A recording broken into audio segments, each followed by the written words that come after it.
So if you're a Nintendo Switch owner, you've probably been enjoying your console the past couple of months, and more than likely you own at least 2 games. The first game being, of course, The Legend of Zelda Breath of the Wild, which I think everyone bought for the Nintendo Switch when they picked up their Nintendo Switch. Excellent game, so much to do, so much to explore. I'm still finding new things after hundreds of hours of playing it, and just a real joy to play. It's a really unique take on the world of Zelda, and I love to see where they go in future installments of the game after this huge open world adventure. And of course you have Mario Kart 8 Deluxe, which is the improved version of the Wii U version of Mario Kart 8 that adds battle mode, and it makes it so much fun. Honestly, all I have touched is battle mode in Mario Kart 8 Deluxe because that's what I wanted. That's what I wanted in my original Mario Kart 8. And for a lot of people, that's where the Nintendo Switch library ends, with just those 2 games, because let's face it, when a system first comes out, there usually isn't a ton of unique and original games to check out for the system. But I feel like you're doing yourself a bit of an injustice here, because there's actually a couple other good games that you probably haven't picked up. Sure, there's some crap involved as well, but there's some really solid games that I've really enjoyed that I kind of just wanted to share my feelings on these games with you guys today. So in today's episode, we're going to look at the 5 Nintendo Switch games you should own, but probably don't. So without any further ado, let's get into the list.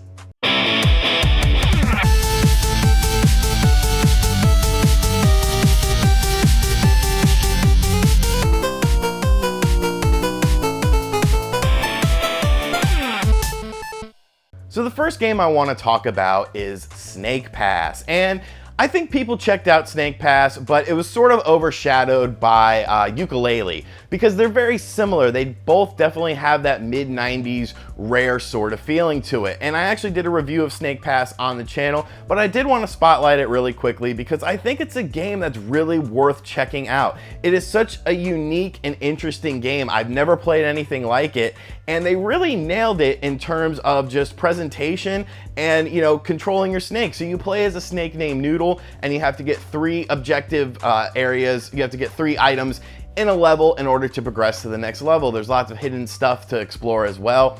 And the gameplay is just so amazing. You don't really control it like you've ever controlled a game before. You actually have to use rhythm and momentum in order to sort of traverse these areas that are really beautiful. And you know, each one has a unique feel to it.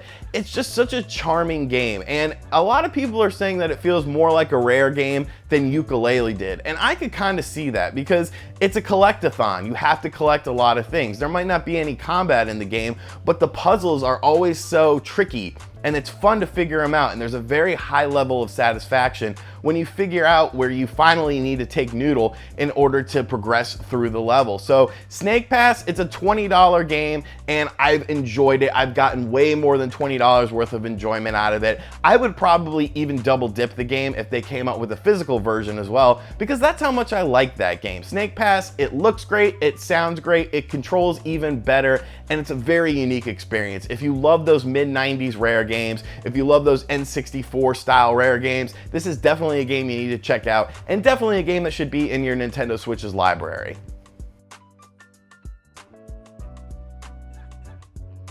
Now the next game I want to talk about did actually get a physical release. It was a multi-platform title, and it's a game that I think is really fun and it's really different. And that would be Has-Been Heroes. Now, if you watch my good buddy Wood, you probably saw he did a video similar to this because, let's face it, YouTubers steal from each other all the time. I pretty much stole this idea from Wood, but in his video, he did 5 games you should check out and 5 games you should avoid. And unfortunately, Has-Been Heroes was one of the games he felt you should avoid. And while I respect his opinion and his long flowing hair, I have to disagree with him on Has-Been Heroes. First and foremost, Has-Been Heroes is a $20 physical title, which is sort of a diamond in the rough nowadays. And when you play the game, it is very hard. It is very challenging. The game doesn't hold your hand, but it's a fun game. The way the game works is you basically control 3 different characters that have to bring princesses to school. It's a very tongue-in-cheek story, and you work on 3 different planes. So there's 3 different lanes that you are on, and each lane has enemies coming into it. You have to use combo attacks. You have to switch your character's lanes in order to progress through the level. It took me a long time to beat the first level and beat the first boss in this game because it's very challenging. The mechanics are very different. But as you keep playing the game, you unlock more spells, and eventually you unlock more characters, so things become a little bit easier. Now, the difficulty still is prevalent. It's probably one of the hardest games I've played in a long time. I personally don't know anyone who has completed the game. I almost wish they would include a patch to make the game a little bit easier. But what you get with Has-Been Heroes is something really fun. It's something you could sink 20 minutes to or 2 hours into. It really just depends on your playstyle. It really just depends on how far you're able to advance in the game. And at $20, it's another very reasonably priced title, and one that looks pretty good. I like the way it looks, I like the way it sounds. It does look a bit like a mobile game, but the gameplay is there. The gameplay is really solid once you figure out the mechanics, and it's a game that you should definitely check out.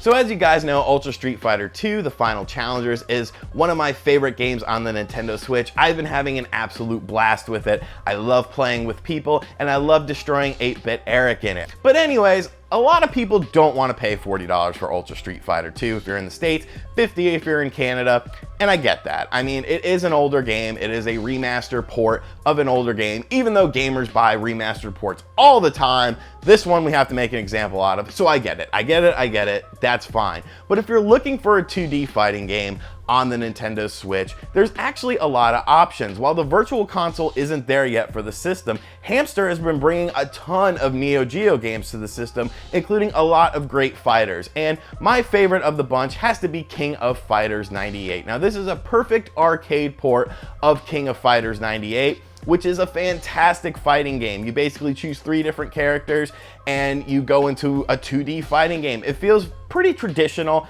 Honestly, if you're a fan of games like Street Fighter, you'll be able to pick up and play the game pretty easily, but there's a huge variety of characters. There's tons of combos. There's unique combo systems in the game.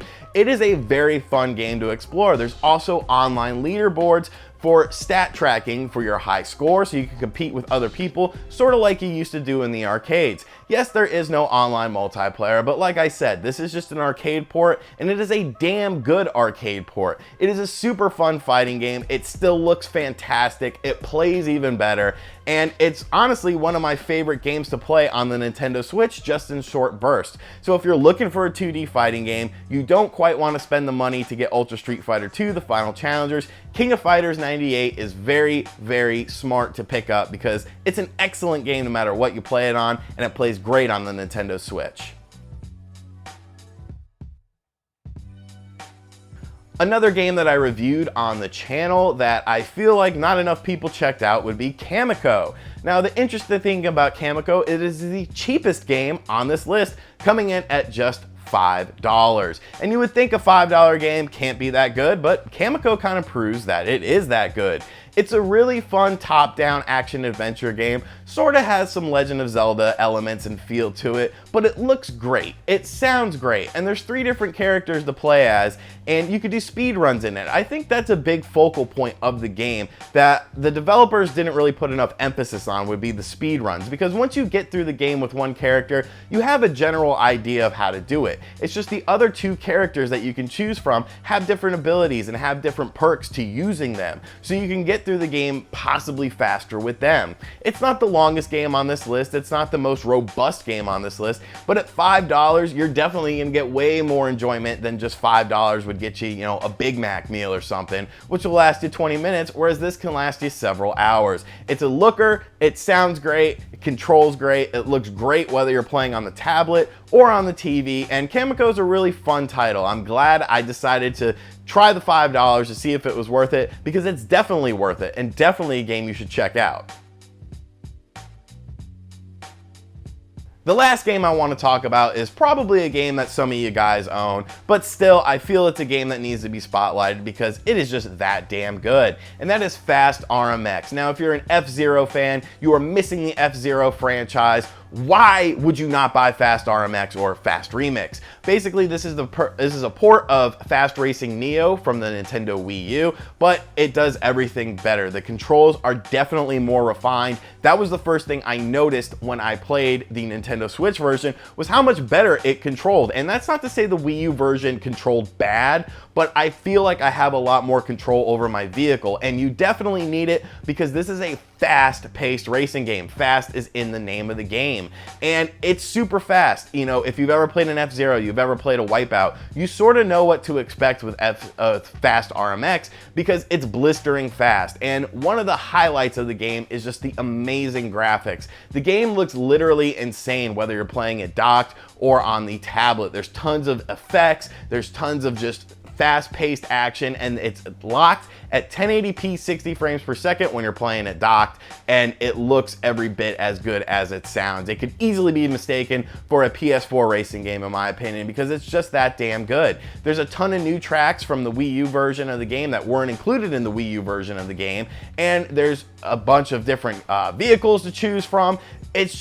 It's a very impressive package. It's easily a game that could have come out at $40 with a physical release, and I wouldn't have thought twice about buying it. Hell, I would probably double dip just to have the physical version of it. There's also online racing, you can link up with friends, just a highly polished package, and one of the best racing games on the Nintendo Switch so far. So if you're trying to scratch that F-Zero itch, Fast Racing RMX will scratch that itch and maybe even make you forget about F-Zero, because honestly, to me, this is F-Zero in 2017.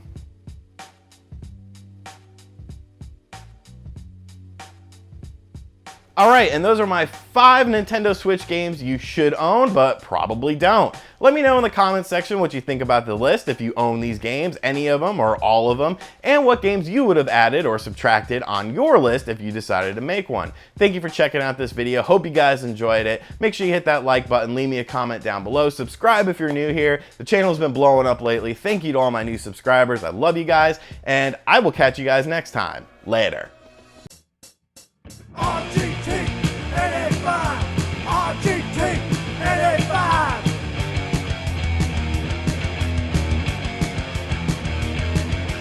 RGT 885.